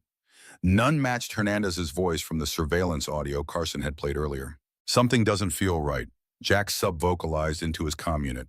Limited personnel, minimal security, no sign of shipment preparations. Carson's voice came through tinny in the earpiece. Our informant was specific. Midnight exchange, Warehouse 7, New Year's Eve. Hernandez and Grant both attending personally. Jack made a split-second decision, slipping through the double doors into the shadows of a storage rack. The main floor was mostly empty. A few crates stacked near the loading bay, a small office constructed in the center of the floor, with glass walls allowing visibility in all directions. Inside the glass office, three people continued their heated discussion. None matched descriptions of Hernandez, Reynolds, or Grant. Movement at the main entrance caught Jack's attention. Two more guards entering, speaking into radios. Not the casual sentries outside, these men moved with professional precision, scanning sectors, maintaining awareness. Military training or equivalent. Jack placed another surveillance device with line of sight to the glass office, then retreated to the corridor. Something wasn't adding up. Either the informant had the wrong information or the realization hit simultaneously with Carson's urgent voice in his ear. Jack, get out now. Police chatter shows multiple units converging on the docks. Someone called in an anonymous tip about armed intruders. A setup, not for Scorpion, but for them. Their informant had either been compromised or was working for Grant all along. Jack moved quickly toward the side entrance, but before he reached it, headlights swept across the small windows lining the corridor. Vehicles pulling up outside. Jack reversed directions, seeking an alternate exit. The comm unit crackled with Sarah's voice tight with tension. Carson's moving the van to extraction point B. I've lost access to the security cameras. Someone's cut the feed. The main warehouse floor was no longer an option. Jack could hear the new arrivals entering through the loading bay. He ducked into one of the side offices, scanning for options. A window, small but manageable, offered potential escape. As he moved toward it, the office door burst open behind him. Jack turned, combat reflexes engaging before conscious thought. The figure in the doorway was familiar. The lean, bearded man who'd led the search for Sarah at the crashed cruiser. Hernandez. Recognition flashed in the man's eyes, followed by a predatory smile. Master Sergeant Rowan. What an unexpected pleasure. Jack maintained tactical position, assessing threats. Hernandez held no visible weapon, but his stance suggested concealed armament. The window escape was still viable, but would expose him momentarily. Hernandez stepped further into the office, closing the door behind him. I've imagined this moment for years. The great Jack Rowan, the man who cost me everything in Kandahar. The mission reference confirmed what Jack had suspected. This was deeply personal. Kandahar 2013, a joint operation targeting opium shipments, funding insurgent activities. Jack's unit had intercepted intelligence leading to a major raid on a processing facility. That operation was sanctioned by both governments. Jack kept his voice neutral, buying time while planning his next move. Your cartel connections were supplying funding to terrorist cells. Hernandez's laugh held no warmth. My family connections, you mean? My brother died in that raid. The business was legitimate. Export licenses, government approvals, all destroyed because your unit couldn't tell the difference between legal enterprise and insurgent operations. Jack recalled the intelligence briefings differently. Solid evidence of cartel involvement, weapons shipments disguised as agricultural supplies, opium processing hidden within legitimate business operations. But arguing history wouldn't help his current situation. So this is revenge, Rachel, Sarah, collateral damage in your personal vendetta. Hernandez's expression hardened. Your wife was unfortunate timing. She started asking questions about witness intimidation right when I discovered where you'd hidden yourself after the military. When Reynolds mentioned her connection to you, his shrug conveyed callous indifference. Two birds, one stone. Silence a potential threat and send you a message. Pure rage flooded Jack's system, but years of discipline kept it contained, channeled. Tactical awareness remained primary. Hernandez was alone, seemingly confident in his position. Overconfidence created opportunities. And Officer Miles. Another message. Jack shifted slightly, positioning for potential action. She became troublesome, persistent. Hernandez seemed almost admiring, much like your wife. Women with principles can be so inconvenient. The comm unit in Jack's ear activated Chen's voice, urgent but controlled. Rowan, we've got multiple hostiles converging on the warehouse. Local PD responding to reports of armed suspects. It's a perfect storm. Intentional chaos. Get out now. Jack assessed his options rapidly. The window remained viable. Hernandez stood between him and the door. The surveillance equipment was in place. If Hernandez continued talking, they might still salvage evidence from this trap. So what now, Jack? He said, keeping Hernandez engaged. You kill me, frame me as part of some dock smuggling operation gone wrong. Seems elaborate for personal revenge. Hernandez smiled again, the expression never reaching his eyes. Actually, I need something from you first. The USB drives that Officer Miles collected. We know you have them. The evidence she gathered would be problematic for certain operations. Jack maintained his poker face mind racing. If Hernandez was asking for the drives, he didn't know the FBI already had copies. Information advantage. Before he could respond, the building's fire alarm activated, piercing wails accompanied by flashing lights. Distraction or genuine emergency, Hernandez's momentary glance toward the door provided the opening Jack needed. He lunged forward, years of close-quarter combat training, manifesting in efficient, brutal movement. Hernandez was no amateur. He reacted instantly, blocking Jack's initial strike and countering with practiced skill. The two men crashed against the office wall, locked in combat. Hernandez was younger, possibly faster, but Jack had experience and absolute commitment. Each blow was calculated, each defense automatic. The dance of trained killers condensed into the confined space of a small office. Hernandez pulled a knife, the blade slicing air inches from Jack's throat. Jack countered, trapping the arm and driving his elbow into Hernandez's ribs with force sufficient to crack bone. The momentary advantage allowed him to slam Hernandez's knife hand against the metal desk edge, once, twice, until the weapon clattered to the floor. "Rowan, what's your status?" Chen's voice in the earpiece went unanswered as Jack focused entirely on the fight. Hernandez fought with increasing desperation, landing a solid blow to Jack's wounded shoulder, reopening the injury from the earlier cabin confrontation. Pain fueled rather than hindered Jack's resolve. This man had ordered Rachel's death, had nearly killed Sarah, had threatened Ella's future. Not for ideology or necessity, but for petty revenge. Each strike Jack landed carried 5 years of suppressed grief and rage, controlled and channeled with lethal precision. The fight ended suddenly, Hernandez attempting a desperate headbutt that Jack anticipated sidestepping and using the man's momentum to drive him face first into the concrete wall.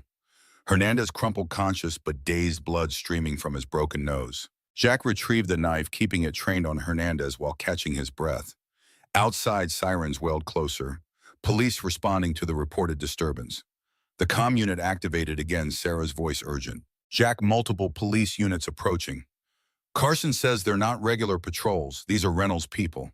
You need to move now." Jack zip-tied Hernandez's hands behind his back, ignoring the man's pained protests. "You're coming with me. Time to face real justice, not your perverted version of it." Dragging his semi-conscious prisoner, Jack navigated through the warehouse's back corridors, avoiding the main floor where voices indicated multiple new arrivals. The window in the office had been too small for two men, forcing him to find an alternative exit. A service door near the restrooms provided the answer. Alarmed, but with the building's fire system already activated, one more alarm would change nothing. The night air hit like a physical blow after the warehouse's stuffy interior. Jack oriented quickly, identifying the predetermined extraction point where Carson's van should be waiting. Keeping to shadows, half carrying Hernandez, he moved between shipping containers toward the rendezvous. The van appeared as planned, Carson behind the wheel with Sarah in the passenger seat. Their expressions registered shock when they saw Jack's prisoner. This wasn't part of the plan, surveillance only, no confrontation. But Jack's grim determination brooked no argument as he shoved Hernandez into the van's rear compartment. He tried to kill Sarah, ordered Rachel's murder. Jack's voice left no room for debate. "He's our direct connection to Grant and Reynolds. Better than any surveillance." Carson accelerated away from the docks as police vehicles converged on the warehouse, lights flashing, but sirens now silent. Tactical approach. Jack secured Hernandez more thoroughly, checking him for hidden weapons or communication devices. The man was regaining full consciousness, eyes blazing with hatred. "You're dead, Rowan. All of you. You have no idea who you're dealing with." Hernandez spat blood onto the van floor. Jack ignored him, activating his comm unit to update Chen. "We're clear of the warehouse. Have Hernandez in custody. He's confessed to ordering Rachel's murder and the attack on Officer Miles. Requesting secure location for interrogation." Chen's response was immediate and disbelieving. "You took a prisoner, damn it, Rowan. That wasn't the plan. The local police response is completely irregular. They're bypassing standard protocols. This whole situation is compromised." Jack knew Chen was right.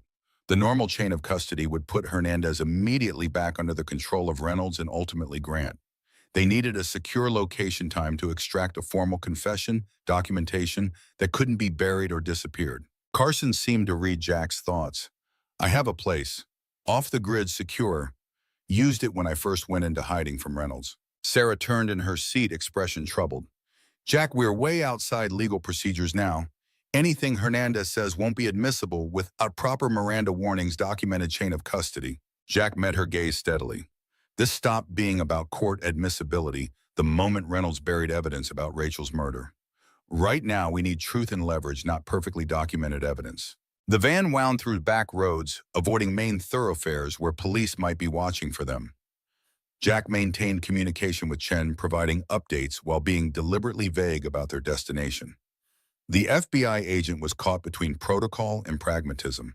A suspect in custody outside official channels created massive liability, but Hernandez's capture might provide the breakthrough they needed.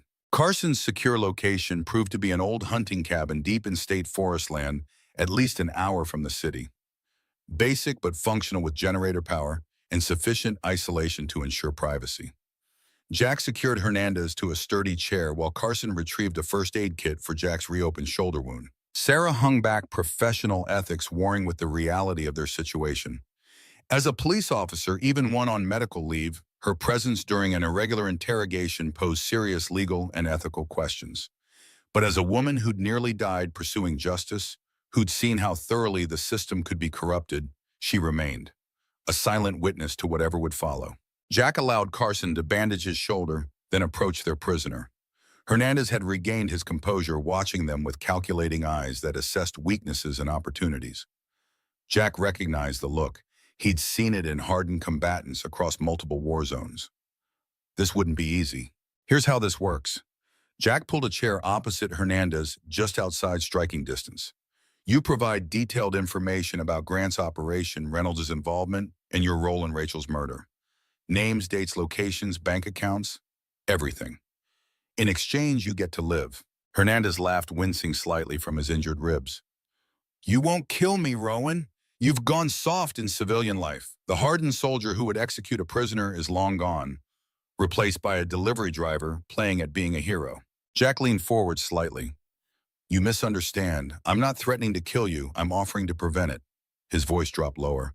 When word gets out that you've been captured, that you might talk, how long do you think Grant will let you live? Professional cleaners, unfortunate accidents, prison shanking. People like him have endless resources to silence problems. Uncertainty flickered briefly in Hernandez's eyes before his mask of confidence returned. Grant isn't stupid enough to leave evidence connecting him to anything. That's why he uses people like Reynolds, expendable assets with their own motivations. Jack nodded as though Hernandez had made his point for him. Exactly, you're another expendable asset. The moment you become a liability. The psychological approach continued for hours, Jack systematically dismantling Hernandez's confidence, exploiting cracks in his armor, playing on fears and resentments. Carson occasionally provided additional pressure details from years of investigation that demonstrated how thoroughly they understood Scorpion's operations. Sarah maintained her distance, documenting everything with a small recorder, insurance against later denial. Dawn was breaking when Hernandez finally broke, not with dramatic confession, but with gradual, reluctant cooperation. The combination of physical discomfort, psychological pressure, and the growing certainty that Grant would sacrifice him had worn down his resistance. The information came in fragments at first, then in more cohesive narrative. Grant had built his organization over a decade using his psychiatric practice to gather compromising information on wealthy and powerful patients. Blackmail provided access and protection, while Scorpion handled the street-level operations. Drugs primarily, but expanding into weapons and human trafficking. Reynolds had been compromised through his brother-in-law's gambling debts to Scorpion. Initial cooperation to protect family had evolved into deeper involvement as Grant provided financial incentives alongside threats. Rachel's questions about witness intimidation had triggered alarm bells. Her connection to Jack, once discovered, sealed her fate. Jack absorbed each revelation with outward calm, inwardly seething at the calculated evil that had taken Rachel from him and Ella. The confession recorded and witnessed would provide the foundation for formal charges, assuming they could keep Hernandez alive long enough to testify. As the sun rose fully on December 31st, Chen finally convinced them to bring Hernandez in through official channels. The FBI had secured a federal holding facility unconnected to local law enforcement, bypassing Reynolds' influence. Jack rode in the transport vehicle, unwilling to let Hernandez out of his sight until properly secured. The federal building's underground garage provided secure access away from potential observers. Chen met them personally, accompanied by a team of agents with unquestionable loyalty. His expression reflected professional disapproval but personal understanding as he supervised Hernandez's transfer to federal custody. "This isn't how we do things, Rowan." Chen's voice was low, meant only for Jack. "But I understand why you did it. The recording of his confession gives us enough to move on Grant and Reynolds immediately." Jack watched as Hernandez was escorted to an elevator under heavy guard. Will he stay alive long enough to testify? Chen's expression was grim. "We're taking every precaution. No visitor access, no communication with the outside guards I've personally vetted. But men like Grant have resources we can't always anticipate. That's why we're moving immediately on the arrests, before word can spread about Hernandez." Jack nodded, suddenly aware of the profound exhaustion weighing on him. The adrenaline that had carried him through the night was fading, leaving bone-deep weariness and renewed pain from his injured shoulder. His thoughts turned to Ella, still at the safe house with Agent Martinez. 24 hours had passed since he'd seen her, the longest separation since Rachel's death. "I need to see my daughter. Then I'll give my formal statement about everything." Chen agreed, arranging transportation back to the safe house. Sarah and Carson would remain to provide their statements immediately, their involvement in the irregular detention of Hernandez requiring careful legal navigation. Jack's status as a civilian and victim's family member gave him slightly more flexibility. The suburban safe house looked unchanged when Jack arrived, but his enhanced situational awareness noted new security positions, additional agents maintaining perimeter watch. The precautions were warranted. With moves against Grant and Reynolds imminent, any potential vulnerability would be aggressively exploited. Ella was in the kitchen with Agent Martinez, attempting to make pancakes with more enthusiasm than skill. Her face lit up when Jack entered, launching herself at him with complete trust that he would catch her despite his injured state. The impact against his wounded shoulder sent pain lancing through him, but Jack wouldn't have traded the moment for anything. "You came back?" Ella's voice contained equal measures relief and accusation. "Agent Martinez said you were helping the FBI catch bad guys."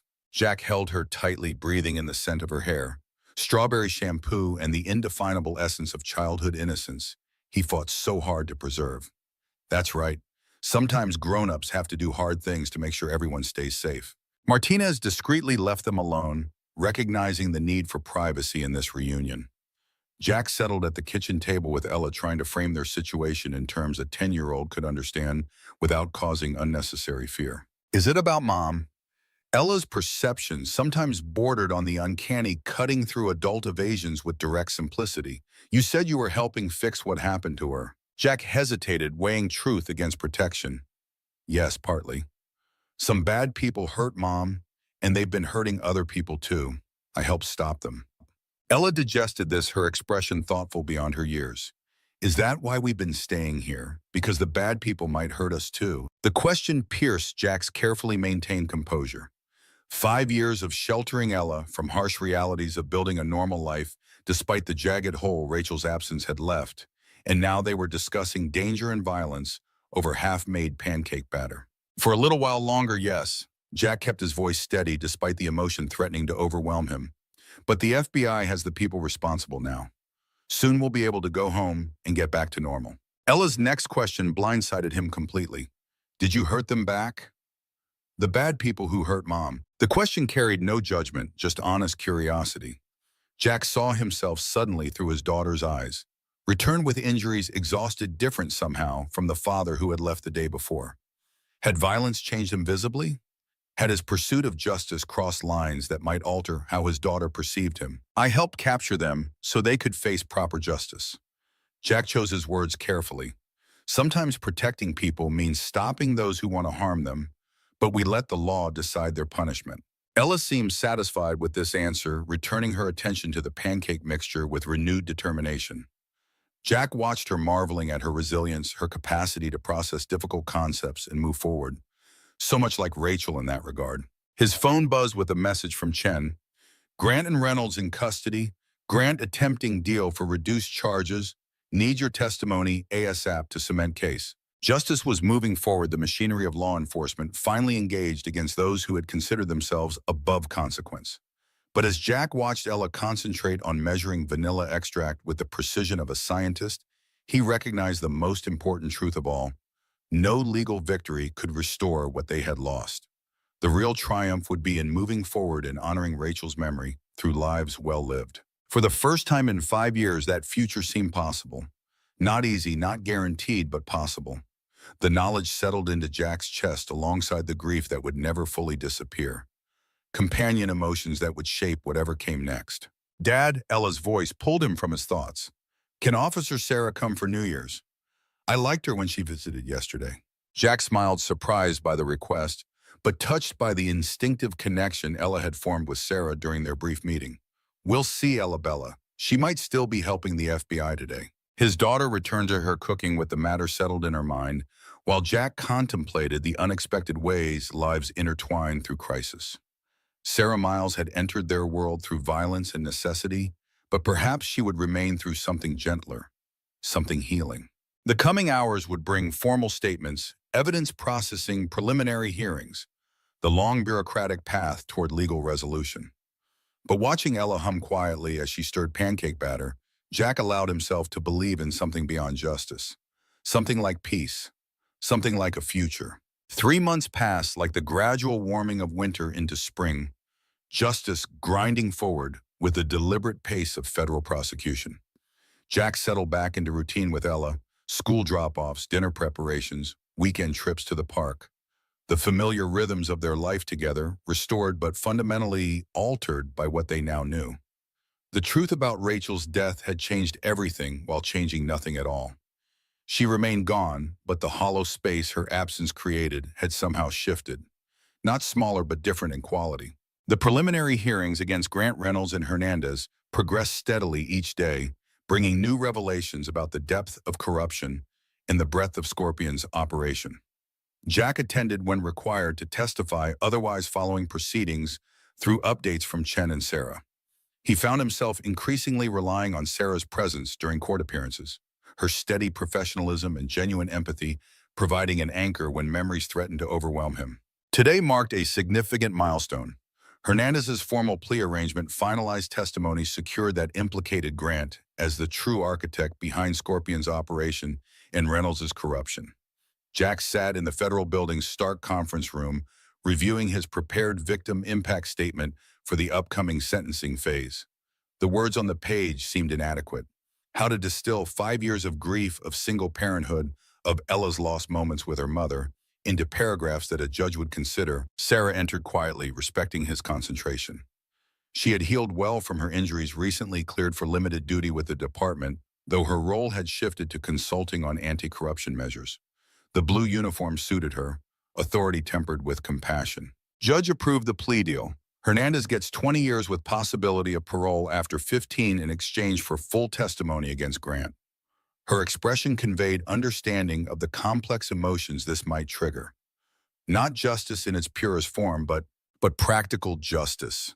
Jack set aside the statement draft, rubbing his eyes tiredly, and enough to ensure he never threatens Ella. The concern for his daughter remained paramount. Beyond vengeance, beyond even justice for Rachel. Grant had resources that extended beyond prison walls, connections that could still pose danger if he believed Jack or Ella. It might possess evidence beyond what had already been presented.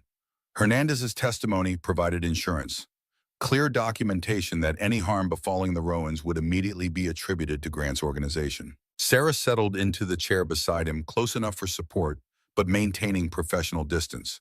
The careful balance they'd established over recent months. Colleagues in pursuit of justice, perhaps friends, but nothing that might complicate the legal proceedings or dishonor Rachel's memory. Reynolds' sentencing recommendation came through as well. 8 years reduced from 15 for cooperation. The plea documentation specifically acknowledges coercion through threats to his family while not excusing his actions. Jack nodded, finding himself surprisingly devoid of anger toward Reynolds. The man had made unconscionable choices, had participated in covering up Rachel's murder, but Jack had seen enough of the evidence to understand the impossible situation Reynolds had faced. Protect his family or uphold his oath, an unwinnable choice that had corrupted him completely. And Grant. Jack asked the question uppermost in his mind. Sarah's expression hardened slightly, still maintaining innocence despite overwhelming evidence. His lawyers are fighting everything, claiming political persecution, questioning evidence chain of custody, particularly anything connected to your unorthodox interrogation of Hernandez. The reminder of that night at Carson's cabin, the rage that had driven Jack to actions walking the edge of legality, caused a flicker of discomfort. Necessary actions that had broken the case open, but methods that haunted his conscience nonetheless. Chen believes the case remains solid. Sarah continued, sensing his concern. The formal confession Hernandez provided after proper Miranda warnings corroborates everything from that night, making the irregular detention less legally problematic. Their conversation paused as Jack's phone buzzed. A text from the babysitter watching Ella after school. The simple domestic concern of a delayed pickup time provided grounding perspective amid legal complexities. Life continued alongside justice. Homework needed supervision. Dinner required preparation. A child needed her father fully present despite the weight of courtroom proceedings. I should get back to Ella. Jack gathered his notes, suddenly eager to escape the federal building's oppressive atmosphere. We're making meatball spaghetti tonight, her cooking project for the week. Sarah smiled at this glimpse of their domestic life. She'd visited occasionally over the months initially to review case details, but gradually becoming something like family. Not replacing Rachel, never that, but filling some small corner of the emptiness with her own distinct presence. She's becoming quite the chef. She told me all about the pancakes last time I visited. There was a warmth in Sarah's voice when she spoke of Ella, genuine affection rather than professional courtesy. Jack paused at the door, struck by an impulse that surprised him. Would you like to join us? Nothing fancy, just spaghetti and maybe ice cream after. Ella would love to show off her cooking skills. The invitation hung between them, simple on its surface but laden with potential complications. Sarah seemed to recognize all the implications, weighing them visibly before responding. I'd like that. I'll bring garlic bread, my one culinary specialty. The evening unfolded with unexpected ease, Ella proudly demonstrating her carefully formed meatballs, Jack supervising pasta preparation, Sarah contributing perfectly toasted garlic bread. The domestic scene might have appeared ordinary to an outside observer, but for Jack, each moment carried profound significance. The first dinner guest since Rachel's death to sit in the chair she once occupied. The first shared meal that felt like family rather than necessity. After Ella went to bed, Jack and Sarah moved to the back porch, mugs of coffee, warming their hands against the early spring chill. Conversation drifted from case updates to Sarah's physical recovery to Ella's recent school achievements. Comfortable topics, maintaining safe emotional distance. I never properly thanked you. Jack's words broke a companionable silence, shifting to territory they'd tacitly avoided. For stopping that night, for risking everything to help a stranger. Sarah studied her coffee, seemingly embarrassed by gratitude for what she considered duty. Anyone would have done the same. Jack shook his head, certainty in his response. No, they wouldn't. Most people drive past problems, especially in storms, especially when they have families waiting. You stayed. You fought. Even when it nearly cost you everything. The acknowledgement of her sacrifice hung in the cool evening air between them. Sarah had nearly died pursuing justice, first for unknown victims of witness intimidation, then specifically for Rachel once she'd made the connection. Her career had been jeopardized, her reputation temporarily smeared by Reynolds' accusations. Yet she'd persisted with quiet determination that commanded respect. Your wife was helping others when she died. Sarah finally met his gaze directly. I only finished what she started. What you would have done if you'd known. The simple truth of her statement struck deeply. Rachel's advocacy work, her refusal to ignore injustice, mirrored in Sarah's persistence. Two women separated by time but connected through shared principles. Jack felt the ghost of Rachel present in that moment, not as intrusive grief, but as gentle approval. She would have liked you. The words emerged without conscious intention, surprising them both with their implication. Sarah's response was careful, respecting boundaries while acknowledging unspoken possibilities. I would have liked to know her. The moment stretched between them. Not romantic exactly, but intimate in its honesty. Two people who had experienced extraordinary circumstances together formed a connection through crisis and justice that defied simple categorization. Neither ready to name it or pursue it, but both recognizing its existence. Their contemplation was interrupted by Jack's phone ringing, Chen's number appearing on the screen. The FBI agent rarely called after hours unless developments warranted immediate attention. Jack answered with immediate concern, listening intently as Chen outlined the situation. When the call ended, Sarah read his expression instantly. What's happened? Grant's attorneys filed a motion claiming new exculpatory evidence. Jack's voice was tight with controlled anger. They're demanding immediate review by the judge, suggesting prosecution misconduct in withholding information. Sarah's law enforcement experience immediately assessed implications. Delay tactics, attempting to undermine case credibility before the trial proceeds further. Pretty standard for high-profile defendants with resources. Chen believes it's more targeted than that. Jack set his mug down, carefully forcing his hands to remain steady. They're specifically challenging evidence related to Rachel's murder, claiming alternative suspects were never properly investigated. The deliberate attack on the foundation of Jack's pursuit of justice, Rachel's case, revealed Grant's strategy. Create doubt about the connection between Scorpion and Rachel's death, potentially unraveling the emotional core of testimony against him. A calculated move targeting not just legal vulnerabilities, but psychological ones as well. The following weeks brought escalating legal maneuvers as Grant's defense team filed motion after motion, each requiring response, each delaying trial proceedings, each seemingly designed to exhaust resources and resolve. Jack found himself back in courtrooms and conference rooms with increasing frequency, the promising routine with Ella disrupted once more by the demands of justice. Carson's experience proved invaluable during this phase. His decades of detective work anticipating defense strategies, identifying potential vulnerabilities before they could be exploited. He'd been formally reinstated to the department under the new leadership, his persistence vindicated by the exposure of Reynolds' corruption. His return carried bittersweet triumph, career restored but years lost to fighting a system that should have protected him.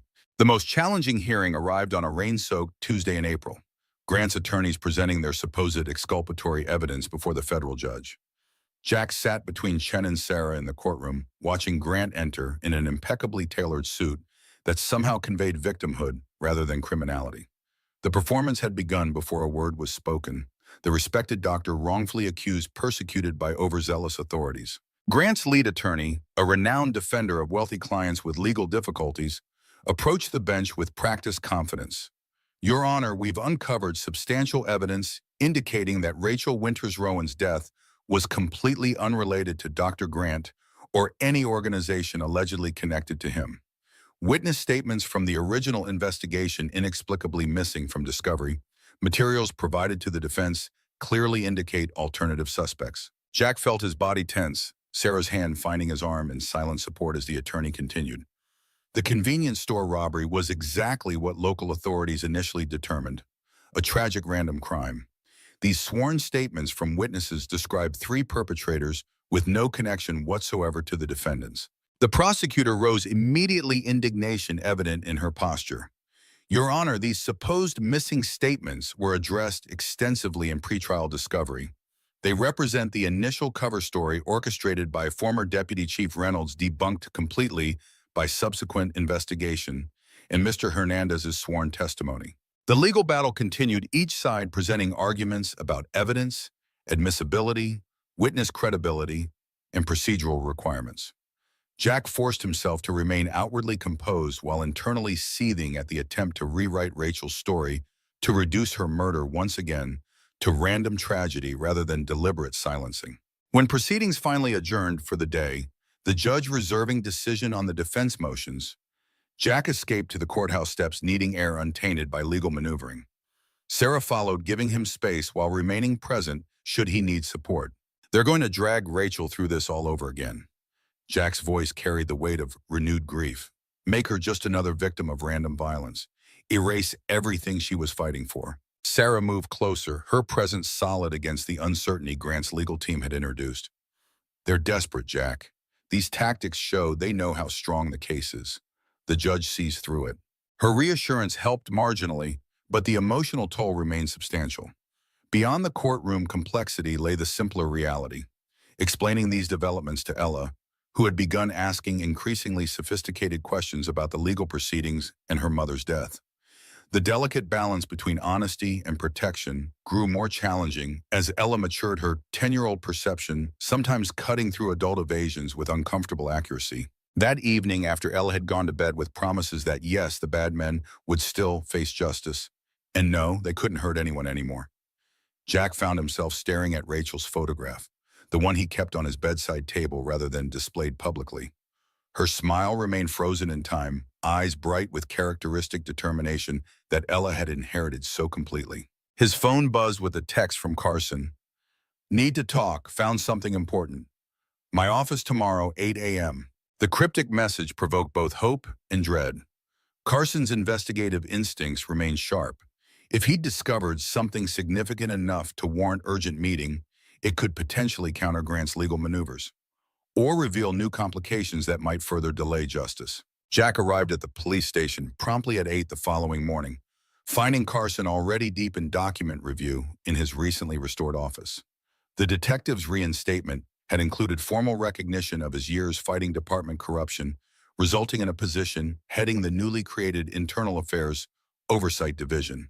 Poetic justice that carried real authority to prevent future Reynolds scenarios. Carson looked up, fatigue evident in the shadows beneath his eyes, suggesting an all-night investigation session. Thanks for coming. I've been following a hunch about Grant's sudden legal strategy shift. Jack settled into the visitor chair, noting the organized chaos of Carson's workspace, evidence of methodical investigation rather than disorder. What kind of hunch? Carson pushed a folder across the desk. One of Grant's former psychiatric patients committed suicide 2 weeks ago. Left a detailed note describing how Grant manipulated him during therapy, extracted confidential information about his wealthy family, then blackmailed them through shell companies. Jack reviewed the documents, immediately grasping the implications. This is why Grant's suddenly attacking Rachel's case connection. He needs to separate himself from Scorpion's operations completely. Carson nodded, satisfaction visible at Jack's quick understanding. Exactly. His entire defense strategy just pivoted from procedural errors to complete innocence, because this suicide note potentially connects him directly to blackmail operations. If the judge allows this evidence, Grant would have no choice but to consider a plea arrangement. Jack completed the thought, hope cautiously building.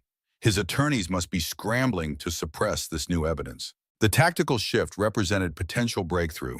Grant's desperate attempt to distance himself from Scorpion operations indicated vulnerability. For months, he'd maintained untouchable arrogance, certain his reputation and resources would eventually wear down prosecution resolve. This sudden defensive maneuver revealed the first cracks in his facade. I've already forwarded everything to the federal prosecutor. Carson gathered the documents back into the folder. They'll move to admit it as evidence of pattern and practice supporting Hernandez's testimony about Grant's blackmail methods. Jack left the station with cautious optimism, immediately calling Chen to discuss implications. The FBI agent confirmed the prosecutor's intent to leverage the new evidence, potentially forcing Grant's team back to plea negotiation rather than continued trial delays. Justice, so often frustratingly slow, occasionally accelerated when unexpected evidence emerged. The following days brought renewed legal activity, emergency hearings, passionate arguments from both prosecution and defense, and finally a judicial ruling that devastated Grant's strategy. The suicide note and associated evidence would be admissible, the judge finding clear relevance to the established pattern of operations. More significantly, the judge rejected the defense motions challenging Rachel's case connection, citing substantial corroborating evidence beyond Hernandez's testimony. Grant's composed exterior finally cracked during a courthouse encounter, Jack accidentally crossing paths with him in a hallway between hearings.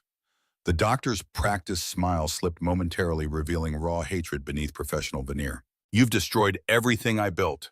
Grant's whispered words carried venomous intensity, security personnel too distant to overhear. A lifetime of service to this community, millions in charitable contributions, all erased because you couldn't leave well enough alone. Jack held his ground, meeting Grant's gaze without flinching. Rachel left well enough alone. Sarah left well enough alone. Look what it cost them. What it cost everyone you used and discarded when they became inconvenient. The momentary confrontation ended as attorneys and security converged from opposite directions, separating them before further words could be exchanged. But the encounter crystallized something within Jack, the absolute certainty that Grant represented not merely corruption, but calculated evil, a man who viewed others exclusively as tools for advancement or obstacles to be removed. That evening, Jack received the call he'd been waiting months to hear. Chen's voice carrying rare excitement. Grant's attorneys have approached with plea offer. Federal prosecutor is considering terms. The news should have brought unmitigated satisfaction. Yet Jack found his reaction unexpectedly complex. What terms? Chen detailed the emerging arrangement. Grant would plead guilty to reduced charges, including racketeering, tax evasion, and conspiracy with charges specifically related to Rachel's murder, potentially set aside as part of the agreement. The sentence would likely range from 15 to 20 years. Substantial for a man of Grant's age, but far less than the potential life sentence a full conviction might carry. They're dropping the charges connected to Rachel. Jack's voice remained controlled despite the surge of emotion. Not dropping entirely, Chen clarified carefully. Structuring the plea to acknowledge criminal enterprise responsibility without requiring Grant to specifically admit ordering her death. Legally, the outcome is similar. He served significant time. Hernandez's testimony about the murder remains on record. But I understand if emotionally it feels insufficient. Insufficient barely touched the complexity of Jack's response. The practical aspects made sense. Guaranteed conviction, substantial sentence, justice formally served. But the human aspect, Rachel's life reduced to a negotiated legal footnote, struck painfully against his need for full acknowledgement of what had been taken from them. I need to discuss this with Ella. Jack's response surprised Chen, who had expected either immediate acceptance or rejection of the arrangement. Your daughter, she's 10, Jack. This is a complex legal decision. Chen's confusion was evident even through the phone connection. Jack stood firm in his resolve. She lost her mother. She deserves input on how that loss is recognized by the justice system. I won't make this decision without at least trying to explain it to her. The conversation with Ella proved both more difficult and more illuminating than Jack had anticipated. Seated at their kitchen table, homework temporarily set aside, he carefully outlined the situation in terms she could understand. The bad man might admit to some crimes, but not specifically to hurting her mother, though he would still go to jail for many years. Ella considered this with characteristic seriousness, her expression thoughtful beyond her years. Will saying sorry bring Mom back? The question, so simple yet profound, temporarily robbed Jack of response. No, Ella Bella. Nothing brings Mom back. Not his confession, not his punishment. Nothing changes what happened. Ella nodded, absorbing this fundamental truth they both lived with daily. Then I don't care if he says sorry or not. I just want him to never hurt anyone else's mom. The wisdom of children, cutting through legal complexities to essential truth. Justice wasn't about forced confessions or maximum sentences, but about prevention of further harm. Rachel would have understood immediately what had taken Jack months of legal proceedings to recognize. He called Chen that evening with his decision, accepting the plea arrangement with one additional condition, a formal acknowledgement in the court record that the criminal enterprise had targeted Rachel Winters Rowan specifically because of her witness advocacy work, even if Grant himself would not personally admit ordering her death. Recognition of her purpose rather than portraying her as random victim. The following weeks brought procedural hearings finalizing the various plea arrangements. Reynolds receiving 8 years, Hernandez 20, and Grant 18 without possibility of parole, given his age and the severity of his crimes. Each defendant appeared before the judge, formally acknowledging guilt to negotiated charges, officially closing a chapter that had remained painfully open for 5 years. Jack attended each hearing, sometimes with Sarah beside him, sometimes alone, bearing witness to justice imperfect but substantial. The federal prosecutor had honored his requested condition, ensuring the court record clearly stated Rachel's death resulted from her professional advocacy work uncovering witness intimidation connected to Grant's organization. Not complete justice, perhaps, but truth preserved in official record. The final sentencing hearing arrived on a surprisingly beautiful May morning, sunlight streaming through courthouse windows as Grant stood before the judge receiving formal sentence. Jack watched from the gallery, Sarah and Carson flanking him in silent support, as the man responsible for orchestrating so much suffering finally faced consequence. 18 years imprisonment, significant financial penalties, asset seizure, punishment that would effectively end Grant's life as he had known it. The judge's sentencing statement specifically highlighted the damage done to community trust, the exploitation of vulnerable patients, and the corruption of public officials through systematic intimidation. Grant maintained his composure throughout, betraying emotion only when the judicial order permanently revoking his medical license was read into record. His professional identity, the respected doctor, the community pillar, stripped away more painfully than freedom or finances. Jack recognized the moment's satisfaction hardened into something like emptiness. Justice served brought necessary closure, but couldn't restore what had been lost. Outside the courthouse, reporters gathered seeking statements from key figures in the case that had dominated local headlines for months. Jack avoided them, slipping away through a side entrance where Chen waited to provide escort through the media gauntlet. The FBI agent had become something between colleague and friend during the long process, his initial professional distance evolving into genuine concern for Jack and Ella's well-being. "It's over." Chen's simple statement acknowledged the milestone they'd reached. Grant goes directly to federal custody today. No returns to settle affairs, no delayed reporting date, straight from courthouse to prison transport. Jack nodded, absorbing the finality. The practical matters would continue. Asset forfeitures, victim compensation arrangements, insurance settlements, now that criminal liability had been established. But the essential fight for accountability had concluded. "What now?" Chen asked after a moment, the question extending beyond immediate logistics to larger life direction. Jack considered this as they walked toward the parking area. For months, justice had consumed his focus. Testimony preparation, court appearances, evidence reviews. The emotional energy directed toward ensuring Rachel's killers faced consequences had left little capacity for considering what might follow resolution. "Now we live." The simplicity of Jack's answer contained multitudes. Raising Ella with stories of her mother's courage returning to work delivery routes that held unexpected purpose. Perhaps exploring tentative connections formed during crisis that might evolve into something more. Not moving on from Rachel, never that, but moving forward with her memory appropriately honored. Later that evening, Jack stood before Rachel's grave for the first time since the investigation had begun in earnest.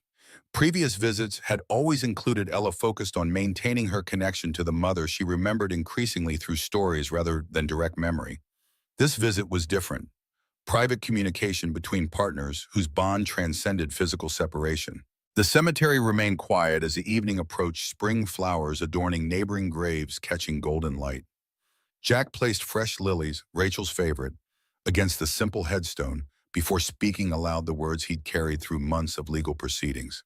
"It's done, Rach. Not perfectly, not completely, but done. They can't hurt anyone else now." The one-sided conversation continued as Jack shared details of the resolution of Ella's growth and resilience of the unexpected connections formed through pursuit of justice. Speaking Rachel's name aloud in this space felt different now. Less weighted with unresolved grief, more connected to continuing love that accommodated rather than denied absence. As twilight deepened, Jack became aware of a figure waiting respectfully at a distance, Sarah allowing private space while offering silent support. He beckoned her closer after a final moment with Rachel. Sarah approached carefully, carrying her own small bouquet, which she placed gently beside Jack's. "I hope this is okay. I wanted to pay respects properly now that everything's concluded." The gesture carried profound meaning. Acknowledgement of Rachel's importance, respect for boundaries, willingness to honor what had come before. Jack found unexpected comfort in Sarah's presence in this most personal space, as though two chapters of life might connect rather than remain forever separated.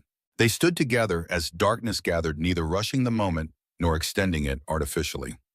Eventually, Jack placed his hand lightly on Rachel's headstone, farewell touch that carried both closure and continuation, before turning toward the path leading back to the living. Sarah fell into step beside him, their pace and hurried conversation minimal but comfortable. The questions of what might develop between them remained unspoken but acknowledged. Possibilities that would unfold in their own time when grief had settled into its permanent but less acute form, when justice served provided foundation rather than focus. Jack's phone vibrated with a message from Mrs. Jensen, watching Ella for the evening. "She's asking for chocolate chip pancakes for dinner. Executive decision required." The mundane parenting question pulled a genuine smile, life reasserting itself in all its ordinary complexity. Sarah noticed his expression-raised eyebrow, questioning the sudden shift. "Ella's negotiating dinner options."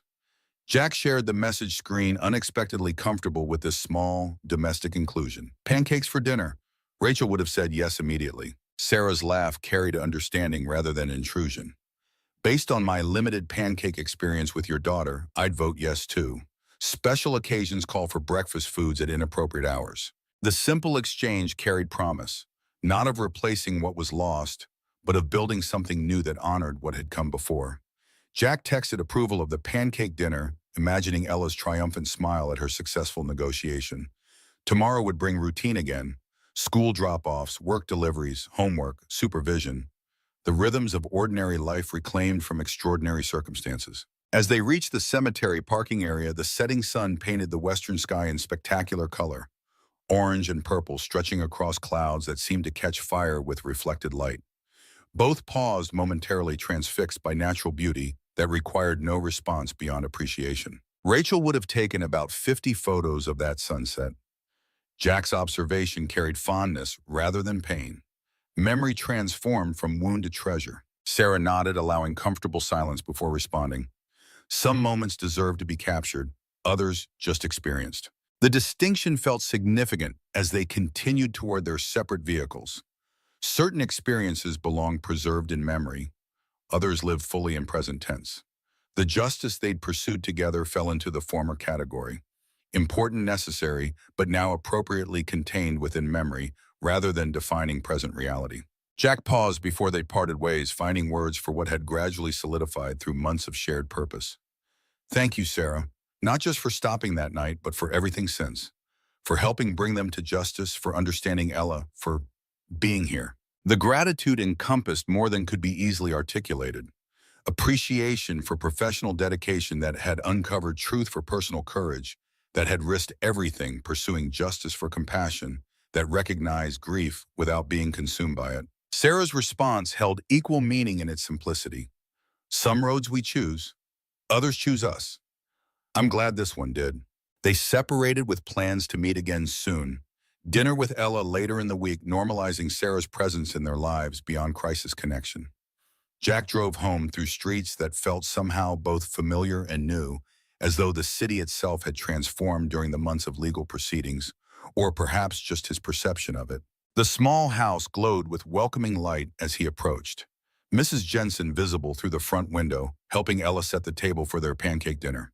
The ordinary domestic scene carried extraordinary significance after months of protective custody safe houses and constant security concerns.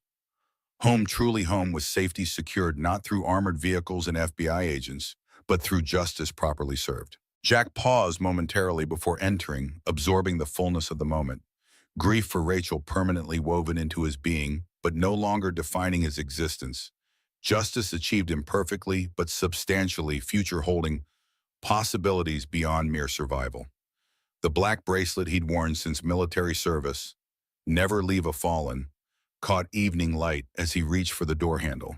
The code that had once bound him exclusively to the past now connected him equally to the future, honoring Rachel's memory through how he lived rather than through perpetual mourning. Ella spotted him through the window, face lighting with pure joy that pierced any remaining darkness. Her enthusiastic wave carried all the invitation needed to step forward into whatever waited beyond justice served. Life continuing, love enduring, hope rebuilding.